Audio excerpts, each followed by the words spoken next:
नमस्कार। आप सबका स्वागत है मेरे channel A to Z dishes Usha Korjani में।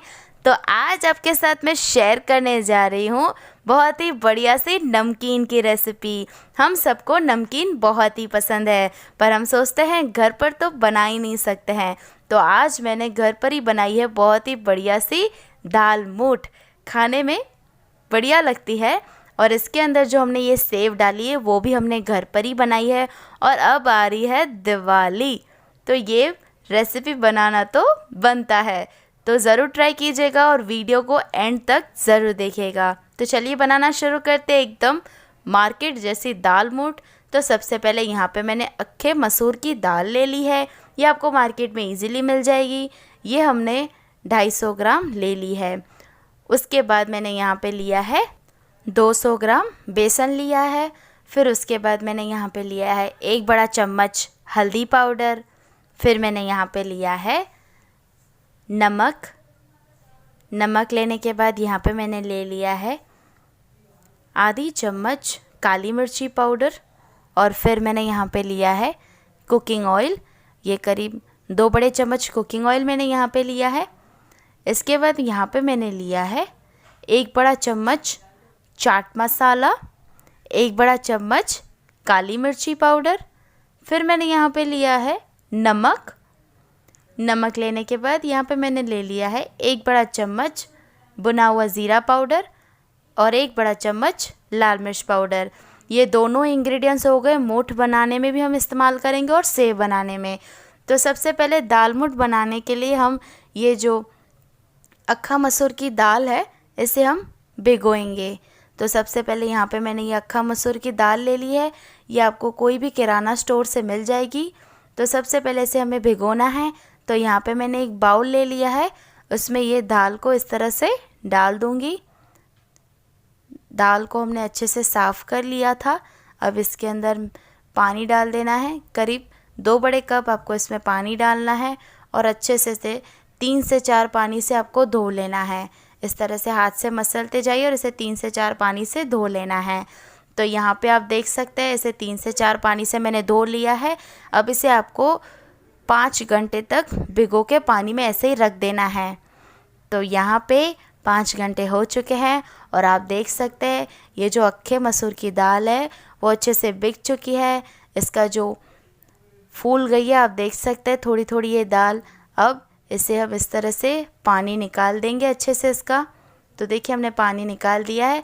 इसके बाद अब इस यहाँ पे हमने एक कॉटन का कपड़ा ले लिया है, उसमें हम ये इस तरह से दाल को निकाल देंगे और हाथ की मदद से इस तरह से फैला देंगे। फैलाने के बाद इसे हमें सुखा देना है। तो करीब ये ऊपर से आपको सुखा देना है, करीब इसे 1 घंटे तक आपको इसे सुखाना है, 1 से 2 घंटे तक। तो आप देख सकते हैं यहाँ पे 1 से 2 घंटे हो चुके हैं। अब मैं आपको बता देती हूँ ये ऊपर से सूख जाए तब तक ही आपको इसे सुखाना है, बिल्कुल ज़्यादा इसे नहीं सुखाना है। आप देख सकते हैं अंदर से अभी भी ये थोड़ी थोड़ी गीली है, तो ऐसे ही रहने देनी है। ऊपर से सिर्फ सूख जाए तब तक ही आपको इसे सुखाना है। तो 1 से 2 घंटे काफ़ी है। अब इसे इस तरह से लेकर प्लेट में निकाल लेना है। तो यहाँ पे हमने प्लेट में निकाल दिया है। अब हम बनाएंगे सेव। तो चलिए बनाना शुरू करते हैं। तो उसके लिए हमने यहाँ पे एक बाउल ले लिया है, उसके ऊपर मैंने इस तरह से एक छन्नी रख दी है। छन्नी में ये बेसन डालकर इसे अच्छे से मैं इस तरह से छान लूँगी। जब भी हम कोई भी नमकीन बनाते हैं या फिर सेव बनाते हैं, अगर उसमें बेसन का इस्तेमाल होता है तो आपको ये ध्यान रखना है कि आपको बेसन को हमेशा छान कर लेना है। तो जो भी हमारी नमकीन बनेगी वो बहुत ही बढ़िया तरीके से बनेगी। और आज मैं ये जो दाल मूठ की रेसिपी है स्टेप बाय स्टेप बता रही हूँ, तो इसलिए मैंने ये स्टेप बताया कि जब भी आप इस तरह से बेसन ले तो उसे छान कर ले। तो यहाँ पे मैंने बेसन छान लिया है। अब इसके अंदर मैं ऐड करूँगी काली मिर्ची पाउडर। काली मिर्ची पाउडर ऐड करने के बाद मैं यहाँ पे ऐड कर रही हूँ स्वाद अनुसार नमक। फिर ऐड कर रही हूँ 1 बड़ा चम्मच हल्दी पाउडर। अब इन सबको अच्छे से मिक्स कर लेंगे। मिक्स करने के बाद यहाँ पे मैंने ले लिया है तड़का पैन, उसमें डाल देना है करीब 1 बड़ा चम्मच जितना तेल और इसे गरम कर लेना है। तो देखिए यहाँ पे मैंने इसे गरम कर लिया है। अब इसे इस तरह से बेसन में डाल देना है और अच्छे से बेसन को हाथ की मदद से मसलना है। तो इस तरह से आपको मसलना है। इसमें सिर्फ आपको 1 बड़ा चम्मच ही तेल डालना है, पर ध्यान रखिएगा तेल को आपको गरम करके डालना है। तो गरम करके हमने डाल दिया और अच्छे से इसे मसल भी दिया है। अब देख सकते हैं सारे बेसन को आपको इस तरह से मसल लेना है। तो हमने यहाँ पे मसल लिया है इसे। अब क्या करना है आपको, इस तरह से उसी चम्मच से आपको थोड़ा इस तरह से पानी डालना है और आटे को गूंदना है। अब ये स्टेप बहुत ही ज़रूरी है सेव बनाने में कि आप 1-1 या 2-2 चम्मच करके ही पानी डालें, एक साथ आपको बिल्कुल भी नहीं डालना है। ये जो आटा हम गूंदेंगे वो एकदम आपको ढीला ही गूंदना है, पर इस तरह से आपको इसमें पानी डालना है, थोड़ा थोड़ा करके, एक साथ बिल्कुल भी नहीं डालिएगा। तो आप देख सकते हैं मैं 2 बार डाल चुकी हूँ, ये तीसरी बार मैं इस तरह से थोड़ा थोड़ा करके ही डाल रही हूँ और अच्छे से एकदम ढीला आटा गूंदना है आपको इस तरह से। तो यहाँ पे आप देख सकते हैं मैंने करीब 3 से 4 बार पानी डाला है चम्मच कर करके, और ये इस तरह से बिल्कुल ढीला आटा मैंने गूंद लिया है। आप देख सकते हैं इसमें और थोड़ा पानी ऐड करूँगी और इसे अच्छे से इस तरह से गूंद लेना है। तो देखिए एकदम ये ढीला आटा है, इसी तरह से आपको गूंदना है। अब इसमें क्या करना है आपको, 1 चम्मच तेल लगाकर इसे मसल देना है। तो यहाँ पे हमारा आटा तैयार हो जाएगा। अब सेव बनाएंगे तो उसके लिए हम सेव को फ्राई करेंगे। तो कढ़ाई में हम इस तरह से तेल डालकर इसे गरम करने हम रख देंगे। तो जब तक यहाँ पे ये गरम हो रहा है, यहाँ पे मैंने सेव बनाने की मशीन ले ली है, आप देख सकते हैं इस तरह से। अब ये जो सेव का ये मोल्ड है, इसके अंदर से ये सेव निकलेगी। तो इस तरह से इसको आपको मशीन के अंदर डाल देना है। मशीन के अंदर डालने के बाद इसको अच्छे से ऑयल से आपको ग्रीस कर लेना है। तो यहाँ पे मैंने ब्रश ले लिया है, उसमें ऑयल लगा दिया है। इस तरह से सारे में आपको ग्रीस कर लेना है अच्छे से मशीन में। अब आपको क्या करना है, हाथ में इस तरह से तेल ले लेना है आपको और अच्छे से लगा लेना है। अब आटे को लेकर इसमें चिकना कर देना है आपको। तो देखिए यहाँ पे हमने आटे को चिकना कर लिया है। आप देख सकते हैं इस तरह से आपका आटा होना चाहिए। अब ये सारे आटे को मशीन में इस तरह से डालकर इसका ढक्कन अच्छे से आपको फिट कर देना है। तो यहाँ पे देखिए हमने कर दिया है। अब जो हमने तेल गरम करने रखा था वो भी अच्छे से हो चुका है। अब हम मशीन को इस तरह से लाएंगे और ऊपर से चलाते हुए सारी सेव को इस तरह से निकालेंगे। तो आपको इस तरह से सर्कल में पूरा निकालना है सेव को। आप देख सकते हैं पूरा इस तरह से।